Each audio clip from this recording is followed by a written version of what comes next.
J'ai été étonnée quand j'ai rencontré donc mon mari parce que il parlait de musique pas comme un simple mélomane ou même un petit amateur, ce qui n'est pas d'ailleurs, hein, il aurait pu être professionnel.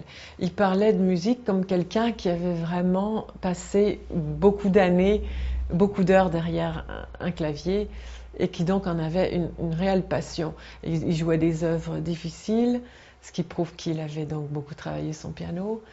Et ça avait, disons, il s'est construit dans la musique, c'est-à-dire aussi dans la solitude, dans le silence, dans l'écoute. Euh, ce qui a fait qu'on a eu tout de suite cette relation qui allait au-delà des mots, mais plutôt vers la transmission de pensée. On a commencé par parler de musique la première fois que je l'ai vu et j'ai été étonnée, donc il en parle de manière aussi sensible et intelligente. Il était très réservé sur ses qualités de pianiste. Il disait, je suis très très mauvais. Bon, je lui ai dit, j'espère que vous jouerez une fois pour moi. Il était tellement réservé et modeste que c'est vrai que je m'attendais, bon, peut-être qu'en fait, il les joue très très mal, ses études de Chopin. Il m'avait dit qu'il les jouait toutes, il les joue peut-être très très mal.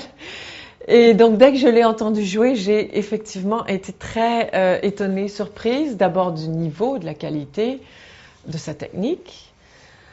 Et très surprise donc de tout ce qu'il a donné au niveau émotion, parce que ça dégageait totalement autre chose que ce que l'homme dévoilait.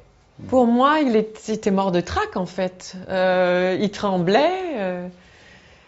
Et je me suis dit, est-ce qu'il va aller jusqu'au bout? Je me disais, peut-être il va s'arrêter et puis dire au fond, bon écoutez, voilà, je suis un amateur et je suis trop intimidée, j'ai le trac, j'arrête et puis on oublie.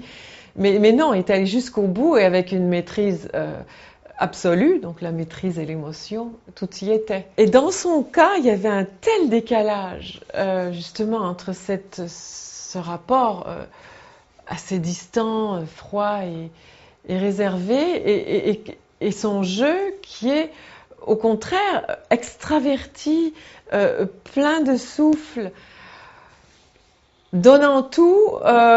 C'est en ça où je me disais qu'il était une exception.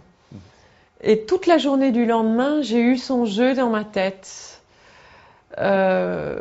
Et à la fin de la journée, j'étais en train de tomber amoureuse. Alors, je ne sais pas si c'était prémédité dans son cas. J'aime mieux penser que non. Et je ne pense pas qu'il y ait de lien avec ce qu'il fait dans les affaires. Sauf dans ce souci de perfection, de recherche de la perfection. Quand on travaille, il a commencé à l'âge de 5 ans, cette rigueur, cette discipline, il l'a donc eue. Et je pense qu'on pourrait faire un rapprochement avec son travail dans les affaires, cette recherche de perfection, toujours mieux faire, c'est jamais assez bien, le fait de recommencer, de rabâcher, et cette discipline et cette rigueur, je crois qu'on pourrait faire un lien à ce niveau-là.